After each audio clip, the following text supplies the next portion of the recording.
Dear audience, good evening and namaste. In tonight's American Conversations, we have Laura Spero.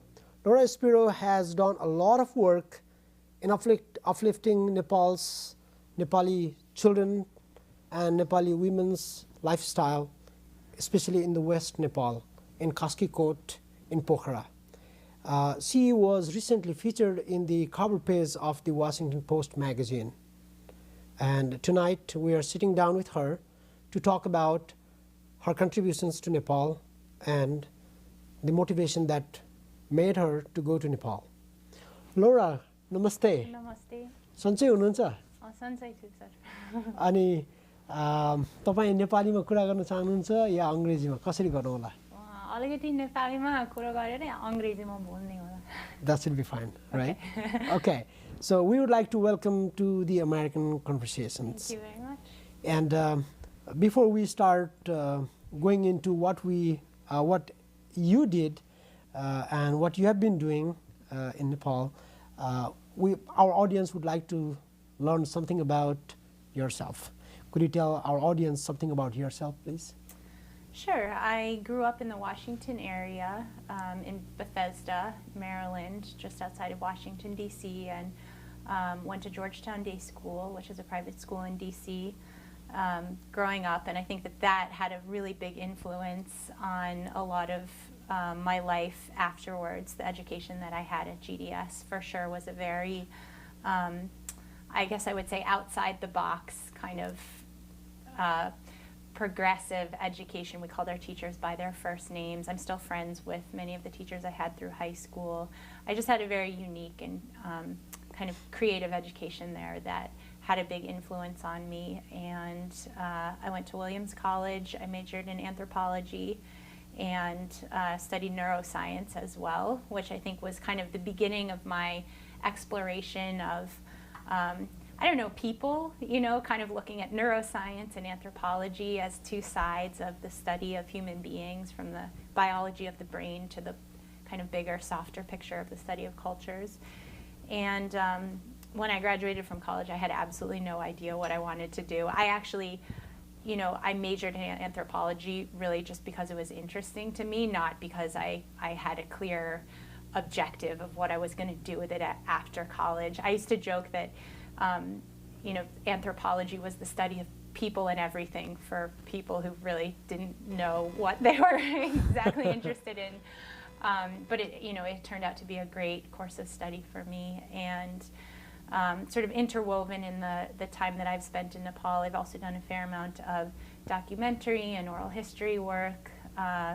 And now I work in a holistic clinic in Connecticut called the Institute of Integrative Manual Therapy. Mm-hmm. So tell us what made you to go to Nepal the first time you went to Nepal? The very first time that I went to Nepal was actually not in Kaskikot. I had a fascination with Nepal for a long time. I don't know exactly where that fascination came from. I think probably it started with Mount Everest and the various conquests of Mount Everest. I read Into Thin Air, like everybody who's obsessed with mountaineering and Mount Everest. Were you obsessed with the mountaineering? Well, not enough to actually do it, but I did participate in some as a teenager, some outdoors programs, hiking and camping for 3 or 4 weeks at a time. So I definitely had a love for the mountains and the outdoors. But and you went to Nepal to see the mountains? Well, that's the thing. In 12 years of going to Nepal, I really have not done. I went on my first trek in Nepal 8 years after I had first gone there. So it's always a little hard for me to answer why Nepal, because the thing that I think I was fascinated with was not necessarily the thing I went to do. But I kind of had this draw to Nepal for a long time. And between my junior and senior year of college, I decided to go on, during a period of time that I was free. I literally went on the internet and Googled, August 13th to August 27th, Nepal or something. Mm-hmm. And I found a group of people that was going there to study medicinal plants. And as part of that group, I was moving around in different parts of Nepal, but I was really embedded in this group of foreigners who, many of them became friends. I kept in touch with them a long time, but I was very conscious of having kind of imagined this place and wanted to go there for a long time, and getting all the way there and feeling separated. And that trip was the thing that made me want to go back to Nepal and volunteer, and specifically Getting there to and be part feeling of a community. separated from the hustle bustle of the city life, you mean? Or Well, I'll tell you a quick anecdote that I think illustrates this point nicely. We were walking down the road. We might have been in Daman or some place, I don't remember exactly. We were in some rural area, walking down a dirt road, you know, a wide dirt motor road, and I just saw this lady leaning in the doorway, and there was a small child next to her. And I had this moment where I thought, that's a beautiful picture, and I kind of wanted to take her picture. And then I was struck with the fact that the only interaction that I felt like I could have with this woman was to take her photograph, you know, to look at her from a distance. And there she was watching me from a distance walk down the road, and there was nothing we could say to each other. There was no connection or communication. We were each still isolated into our own worlds. And that moment just really, the thought that went through my mind was, I want to stand and watch people walk down the road. I want to stand where she is and see what it looks like from there. And that, in fact, when I ended up moving to Kaskikot a year later, it's situated right along a road. You know, I've had that experience many times of watching people walk down the road. And for the first couple years, actually, I would remember that moment over and over. I would be in Kaski and I would see people come by, and I would think, here I am, you know, watching people walk down the road. So I don't have a stronger reason than that. It was really about, I was interested in seeing a different part of the world. I had a fascination with Nepal. I was just drawn towards seeing something that was different than what I knew and expanding my own experience and having a point of reference for the good fortune that I had had, seeing how it fit in, you know, to something else out there in the world. So I chose Nepal. so you went to Nepal for the first time, and virtually you fell in love with it, and you went back, right? So what motivated you to go back to Nepal and not venture through any other parts of the world? I mean, I think it was really the thing that I said, which is that first I was just fascinated with Nepal. And the first time I went there, I was profoundly aware of not having arrived all the way there, even when I was there. So I kind of wanted to follow through. That was just the place that I felt drawn towards going again. And even when I went back, shortly after I graduated from college, which was my first trip when I went to Kaskikot, which became my home village and the basis for all of my work in Nepal, even then, I intended to go for 2 months, volunteer in a school somewhere, experience life in a village in Nepal, and then come home and do something else. Or I considered, you know, getting a job in another country like China or something, and I kind of got waylaid, and now it's 12 years later and I still go back to Nepal every year. So there was never a moment when I said, I'm going to go to Nepal, I'm going to start a nonprofit, you know, I'm going to become, this is going to become a huge part of my life. I'm going to have extended family in Nepal. I'm going to learn to speak Nepali. That was never, it sort of happened bit by bit. At this point, I would like to ask you about your brainchild, the NGO that you just talked about. You wanted to establish one NGO, and then through that you wanted to go back and back and back again, and then contribute to the Nepali society, especially in the Kaski area, right? So what is it, this NGO called that you established, and what are you doing there? Well, it's called EVA Nepal, and what is this EVA Nepal? EVA is the name of my grandmother, Okay. who passed away when I was 10. Okay. So I named the organization for her. Okay. And you know, before I say what we do, I should go back and say it actually, it was almost the reverse order from what you're talking about, in that the organization sort of came last. It was after a number of other things had happened, and we were kind of doing all this work. So you worked first, and then you named it later. And then eventually, yeah, we said, well, it looks like we're doing a bunch of programs here. We should probably, you know, have an organization. But we have 2 main programs.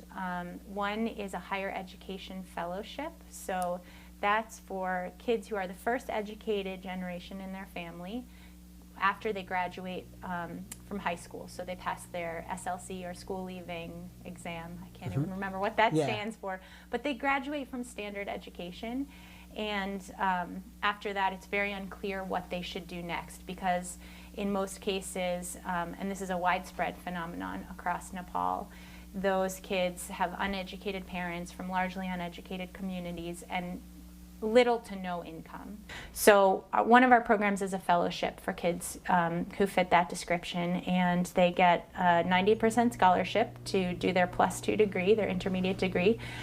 They live together, and then every week they do different kinds of workshops. Our first year focuses on journalism, and our second year focuses on entrepreneurship and enterprise creation. So the goal of that fellowship is to keep educated youth in the country, but then to empower them to use their education in the country for professional pursuits. So it's not just about income generation. There's a lot about sort of participatory civil activities. So, journalism, leadership, that kind of thing. So that's one of our programs. And then the second program is called the Kasky Oral Health Care Project, and that is a community dental program. So it goes on a village-by-village basis, establishing local dental care and setting up oral health education through the school system. And each one of those programs is facilitated by a team of local people from the village. So we work with them for 2 years, and at the end of 2 years, we kind of hand that over and move on to the next place. Okay, so this is something the Washington Post magazine featured you only last week, right? On September 1st. And then you are here. That's one of our new clinics. Where there is a oral health campaign, camps going on in here. Well, not a camp, if I may interject. We're very careful to, I would almost go so far as to say our dental program is in response to the camp model, which has provided a lot of really needed dental care for a lot of people.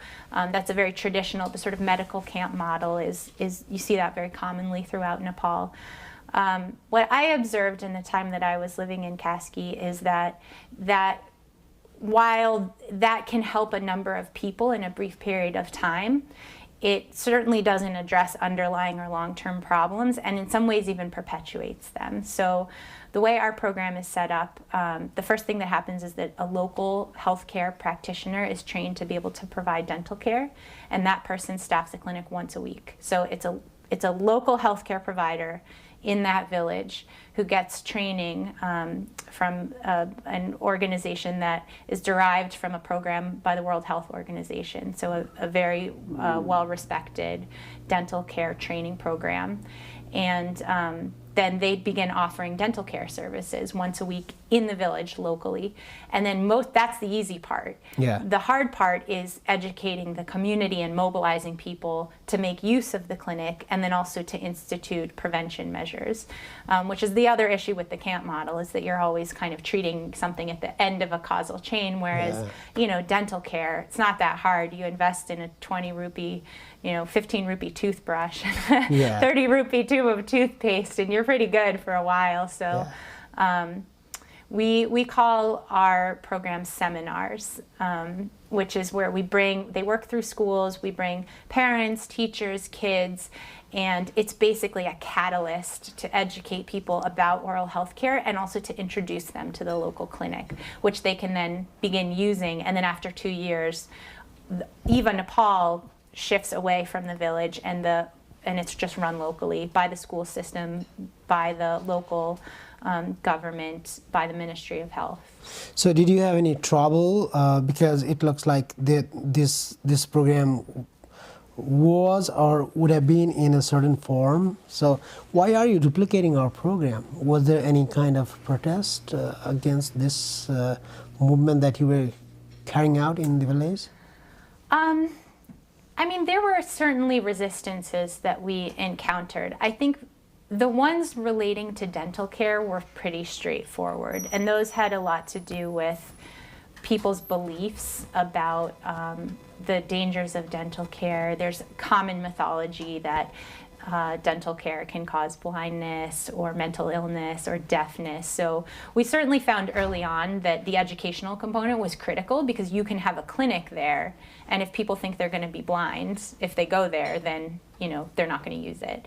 So with regards to dental care, there was some resistance, but I think our model of having local people educating other local people, which is what our team model is, we've got that pretty well going now to address the kind of belief system aspect.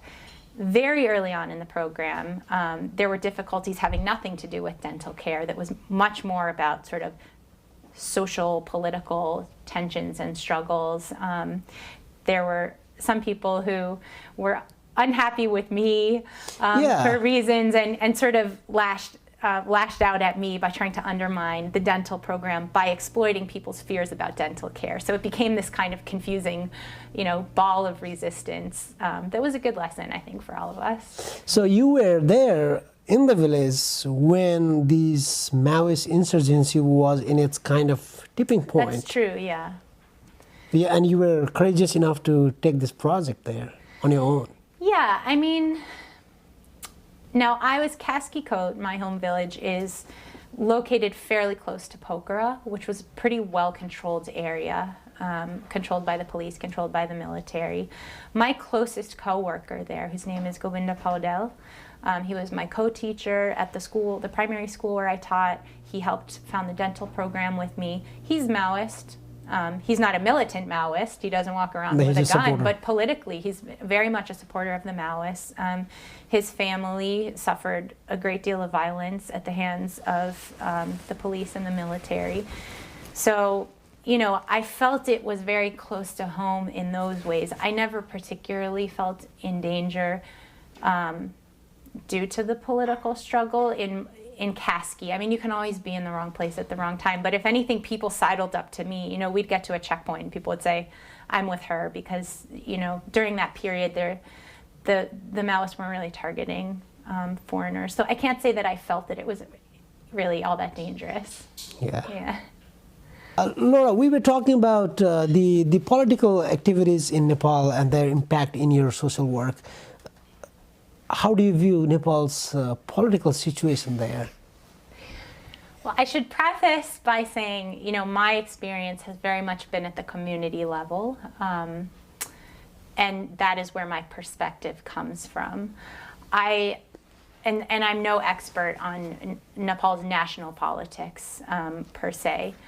I would say that over time, I have certainly encountered many of the inefficiencies and inconsistencies in at least the local, political system, and to some extent just observed the disconnect between the national government and with the at the local level. It almost feels like what's happening, at the national level is of so little relevance or importance, to the community that I live in Kaskikot. That's the feeling, and I think that that's largely because of those inefficiencies. And, certainly to see, for example, even at the local level, in Kaskikot, there haven't been local elections in 12 years. So there are no political representatives there that are accountable to the public.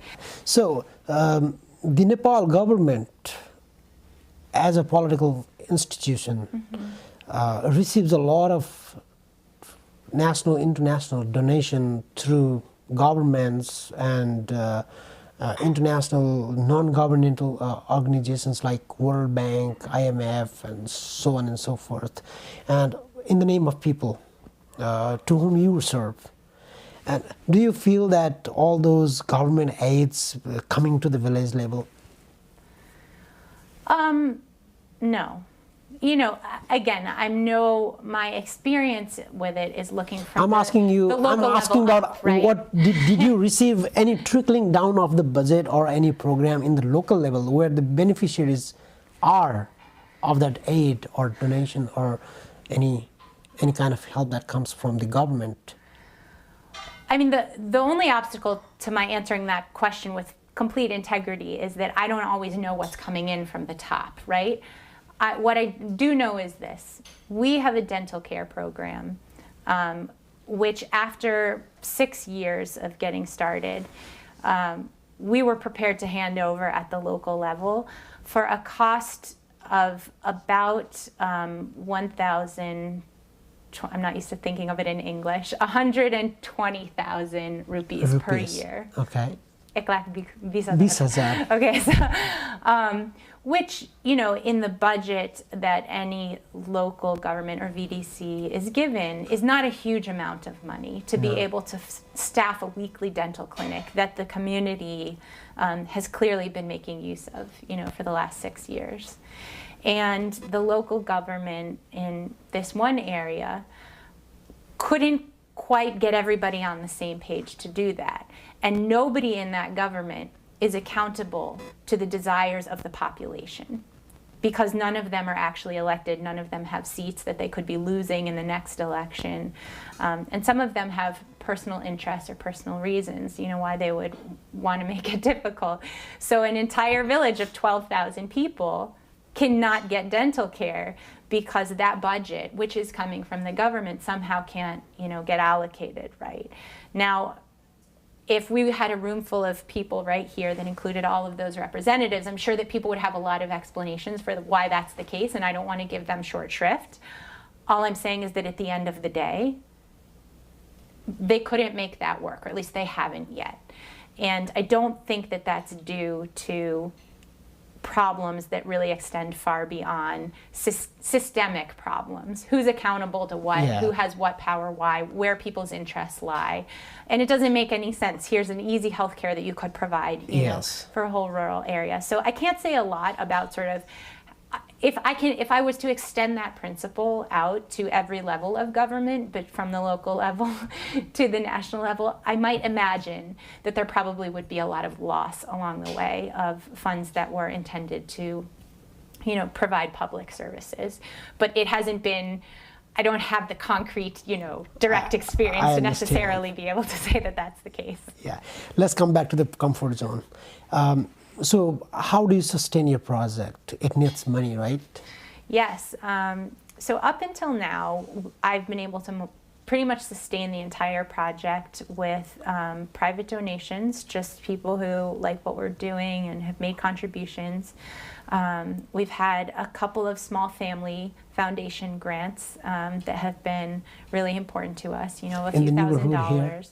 In the Connecticut area, people, you know, or individuals who learn about our program and are part of families that have foundations that give money. So we've been able to raise, you know, about $30,000 a year that way up until now.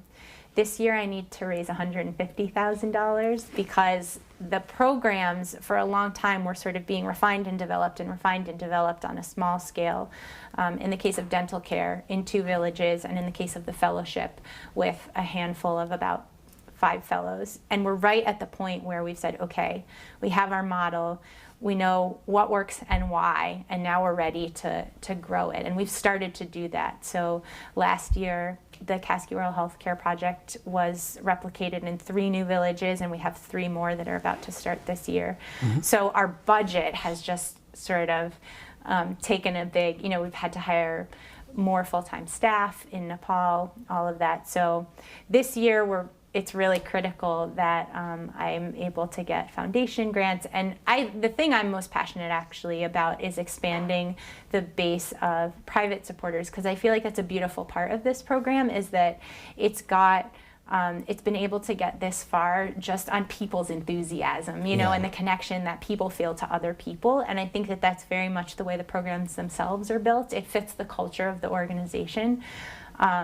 And it's fun for me to see other people get excited about Nepal and about these ideas. So, you know, it's also really important, obviously, to get foundation grants and maybe look for government funding, corporate sponsorship. I love seeing, you know, corporations, for-profit businesses get involved in this kind of thing. I just think it's wonderful, you know, to be able to do that, and that those connections are very valuable in our society. I think it makes everybody stronger and better. So my focus is, I guess, on all of those things this year, but it's a critical turning point. Okay, so we were talking about how are you able to sustain the project that you are running in Nepal, and we certainly get to know that you had a community fundraising drives, and America is a culture of giving. They keep giving, but because you have raised the level of money to be raised this year from 30,000 to 150,000.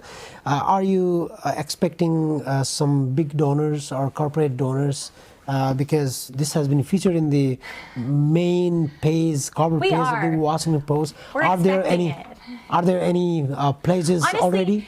It's a great cause for a corporate donor. We're a walking toothpaste advertisement campaign. I mean, we literally make signs for people about fluoridated toothpaste, and we teach them. Most of the community that we're educating in Nepal is illiterate. We give them pictures of toothpaste. Buy these toothpaste. Now they have to be, available in Nepal. Colgate, great company. Pepsodent, but. Yeah, it's a great cause for a corporate sponsor, and so that's certainly a goal of ours. Have you ever approached them, or they have approached you on this? Very early on, when this idea was really just first getting started, I did approach both of those companies actually in Nepal. I think we were still too young. I think the program was still both too small and not quite mature enough yet. Now we really know what we're doing, and we're expanding our reach by the tens of thousands each year. So I think we're in a better situation now. The two villages where we had our seed programs have a combined population of 24,000 people.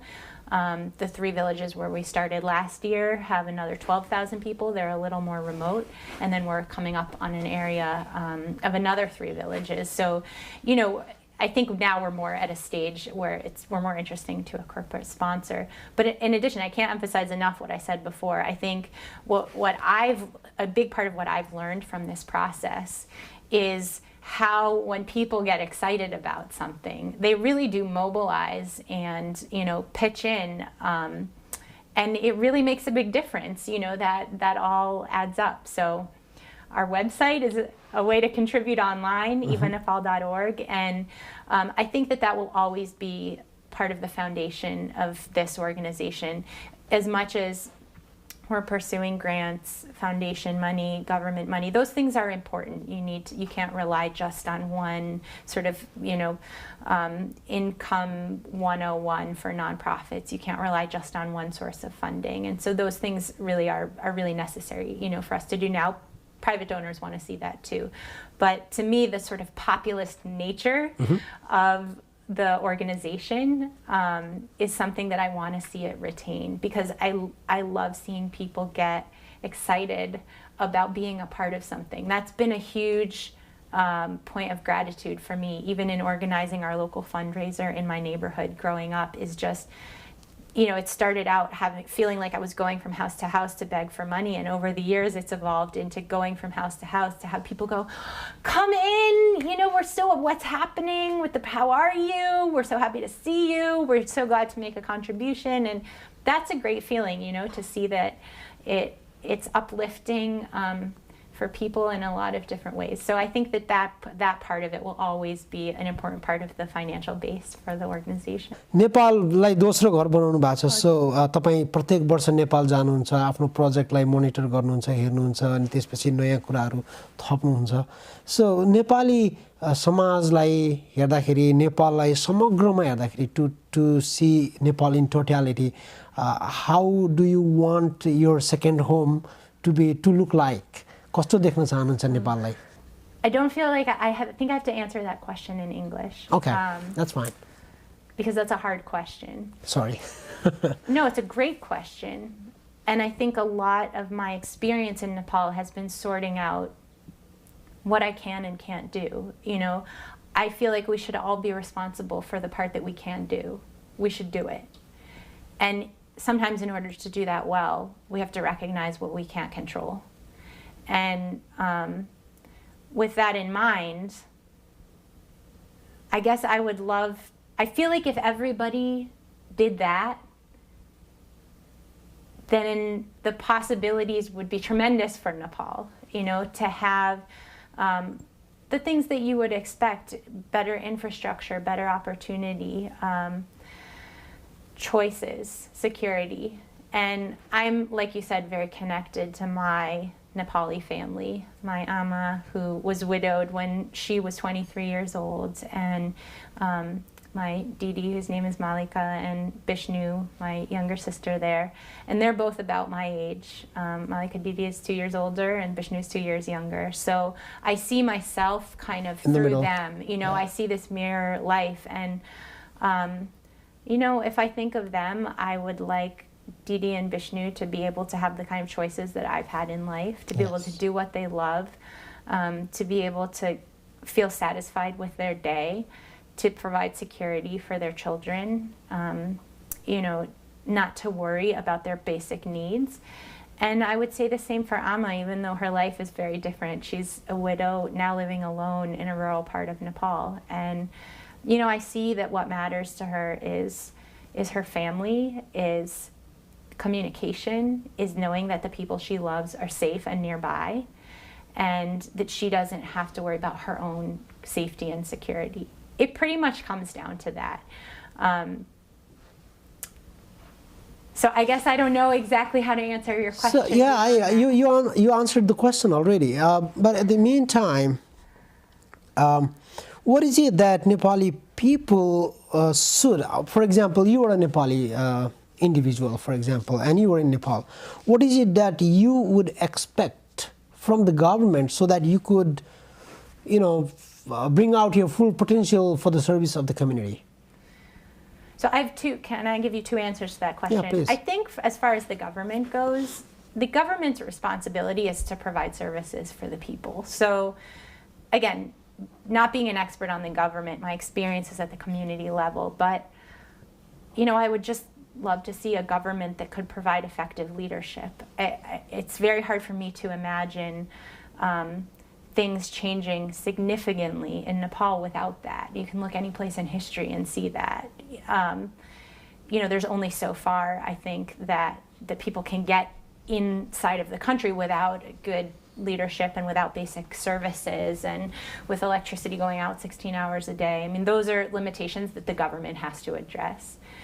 At the same time, I have a lot of wishes, I think, at the community level for people. And if I may give a slightly longer answer to this question, I've noticed that often when I tell my story about Nepal, people are very interested in the idea of, the American enterprising, young, passionate person going to Nepal and helping people, creating an organization and providing good services in Nepal and helping people. I get that a lot. And thank you for helping people. And one of the things that's amazing to me is that in Nepal, that narrative also plays out. Nepalis will often say to me, thank you so much, for coming here and for helping.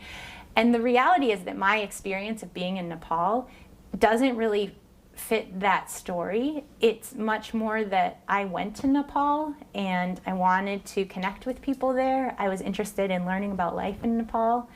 And the programs grew out of that because I needed something to do. This was something that seemed doable. And I've worked with people there to do it. And it's really people there who've done it. I mean, I shared the vision and I've found the funding and I've helped to facilitate a lot of things, but I've never taught one dental care seminar, in all of this time.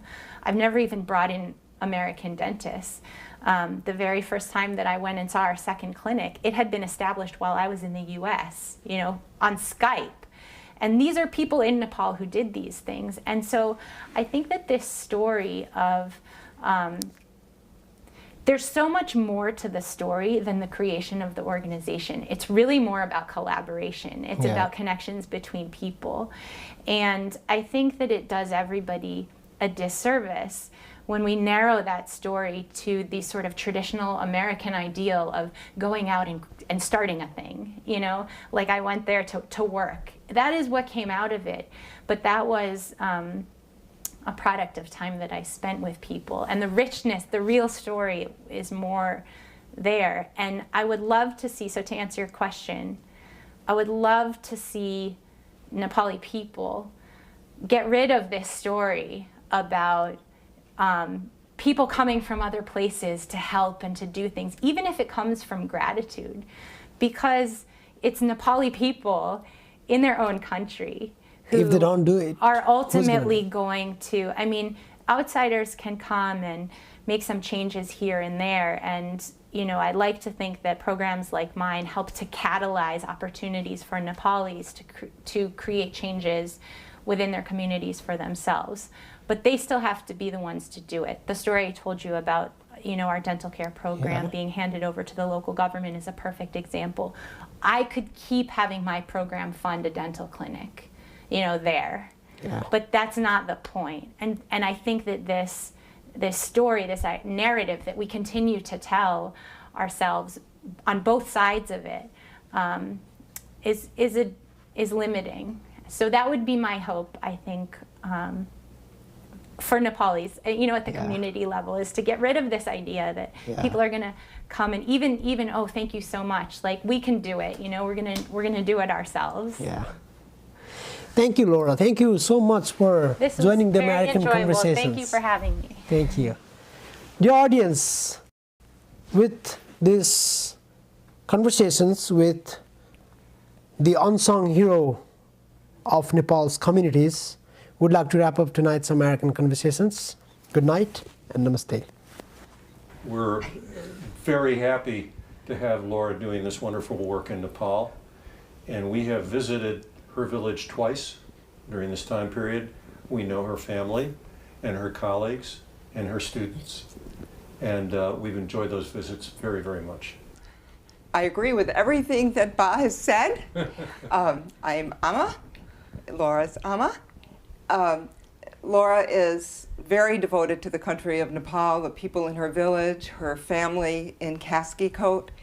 We're very proud of the work that she's done there. We think that she's made a big difference in the lives of thousands of people, many of them children, the beautiful children of Nepal. And we're very hopeful that others will appreciate the contribution she's made and get in there and help reach more people in Nepal to help themselves. She has worked extremely hard over a long period of time. This has not been easy work, but it's been a labor of love for her because she feels so strongly about her family in Nepal and, as Nancy said, the people of Nepal.